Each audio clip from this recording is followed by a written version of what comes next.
everyone, welcome to the new series of Drishti IAS. I am Ritu and today we are going to discuss very important topic of polity, which is political funding, and this time we are going to discuss political funding in the whole world. So last time we had discussed about the electoral bond, which is a political funding system of India, but this time we are not just focusing on India, we are also focusing on other parts of the world.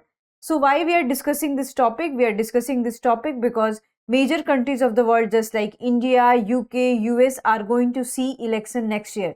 That's why this thing is very important, that how these political parties and how these countries are funded. So we have chosen this topic. Moving to the points of discussion part. So first of all, we are going to discuss the news, and then we are going to discuss the donations, and then we are going to discuss expenditure limit, public financing, balancing transparency and autonomy, and then India's challenge, practice question for prelims and mains. So moving to the news part.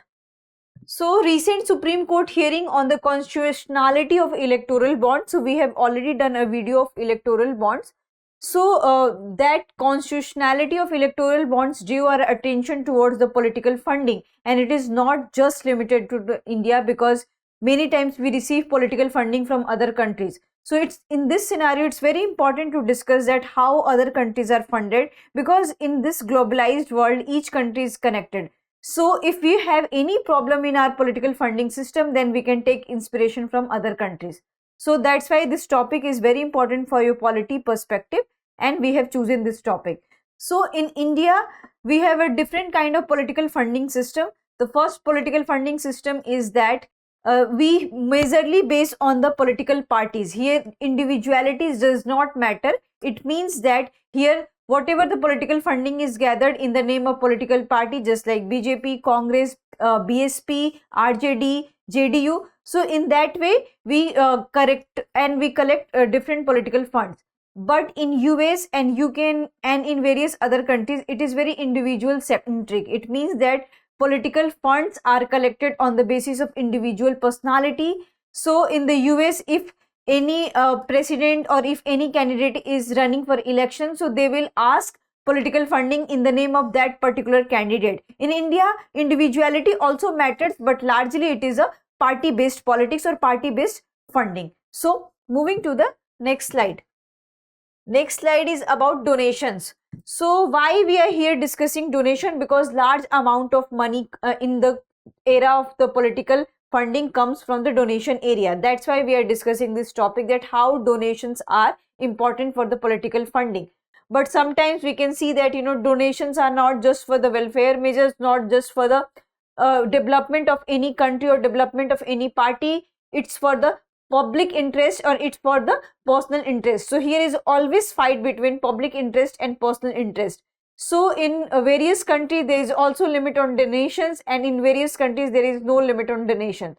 So we have to also discuss that how donations are important, and is there any curb on donations. So in the countries like India, where so many funds are collected in the basis of political party, in that scenario donations should be not completely banned, but there should be the limit on the donation.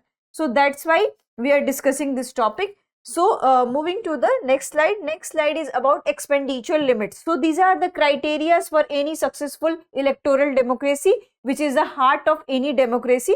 So that's why we are discussing the expenditure limit. So we already had discussed about that, is there should be curb on donations or there should be curb on expenditure limit. So definitely there should be the curb on expenditure limit, that without necessity and without requirements, why we would receive so much of donation and why we would expend so much, because that money could be transferred to other areas and it could be reallocated to other areas. So this thing is also very important. Here we have taken criteria of few countries, just like in the UK, for instance, a political party is not allowed to spend euro 30,000, which is in Indian rupees 30 lakhs.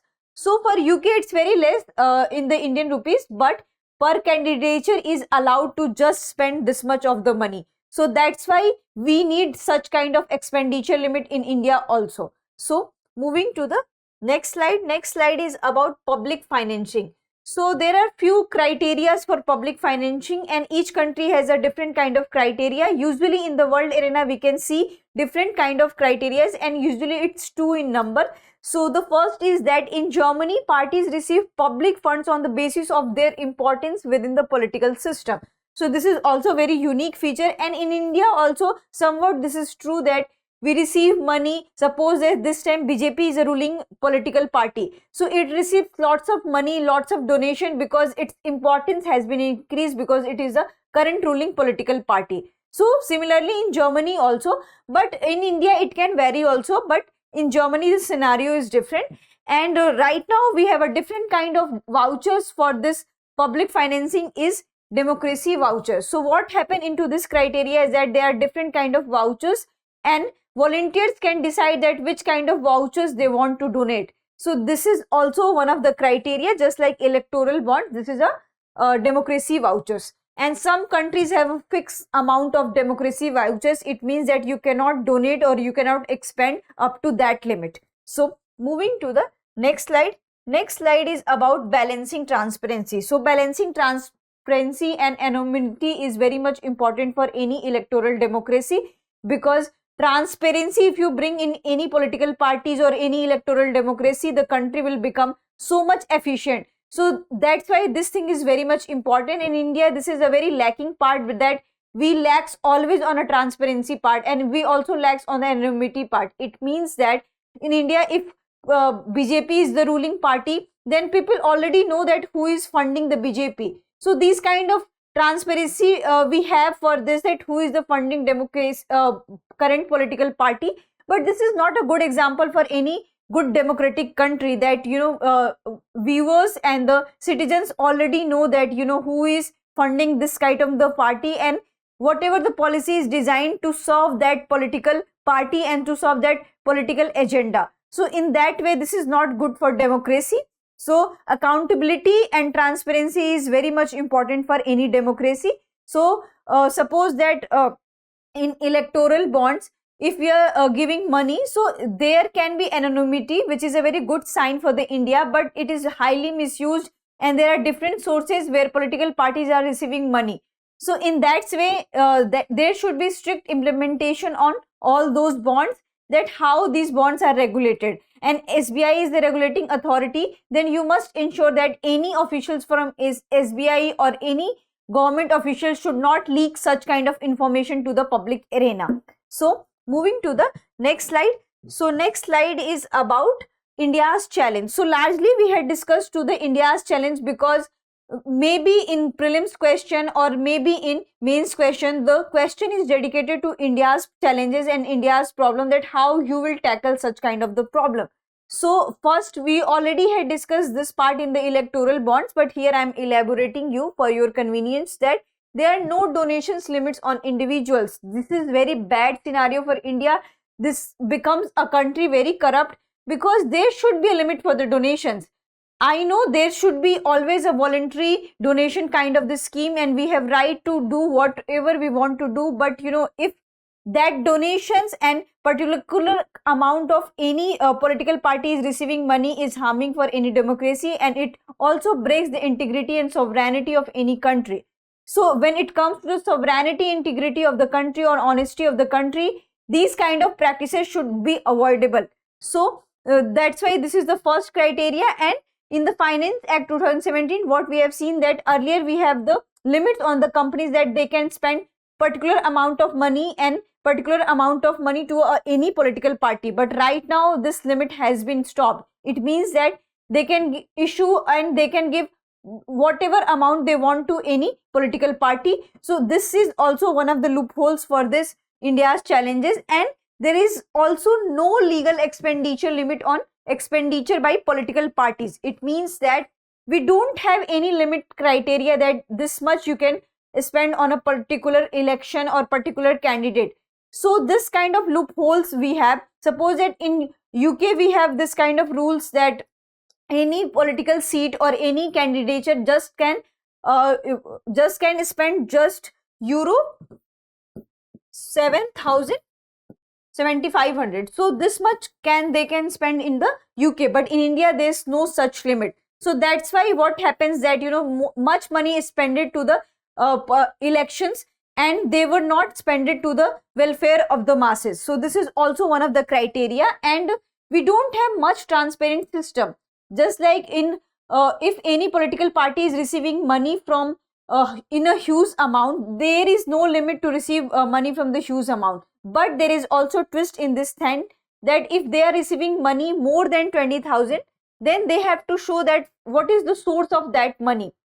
That is another kind of problem. So what kind of problem that is, that many of the companies and many of the industries and many of the persons started giving small amount of money to any political party, and with small amount they made large amount, because they are contributing into bits and pieces. So this is also worrisome situation for India's electoral democracy, and here public financing and political financing is not in an accurate condition. It is very corrupt system, and because of that so many people are dying because of hunger, because their money has been used on the elections.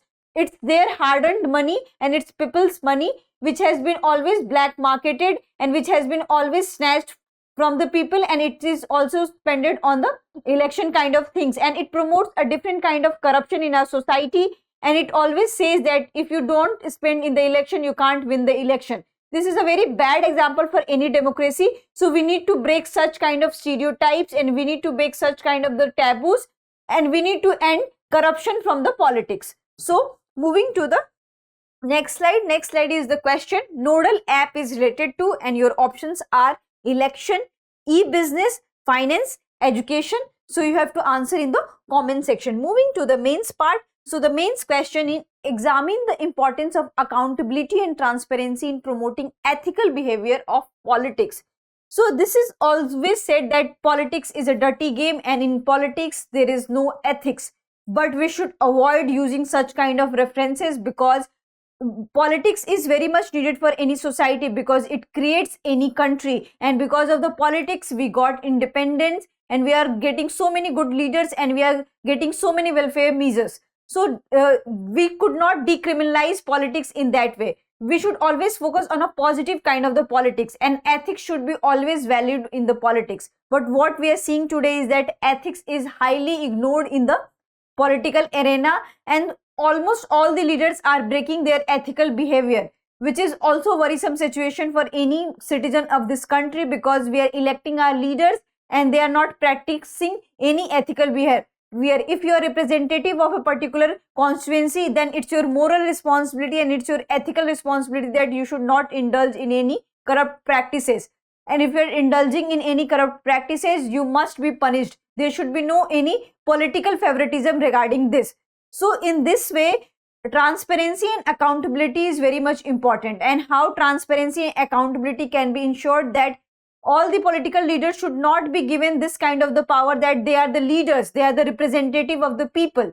So if they are representative of the people, and if they are the servant of the people, they must behave like that. They must listen to the people, they must represent the people. So this is also one of the ethical behavior, and whatever they are transacting, whatever they are spending, there should be the transparency on their part. And if they are spending even 10,000 of the rupees on different kind of the projects, there should be the transparency of all those kind of the things. On the other hand, electoral bonds needs to different kind of reforms, and there should be the limit on the donations, there should be the limits on expenditure limits. So these are the changes which required in our electoral system. So I hope you like this lecture, and we have 50% discounts for Drishti IAS online courses. So kindly avail that, and thank you for this session. Happy Diwali to everyone. Thank you.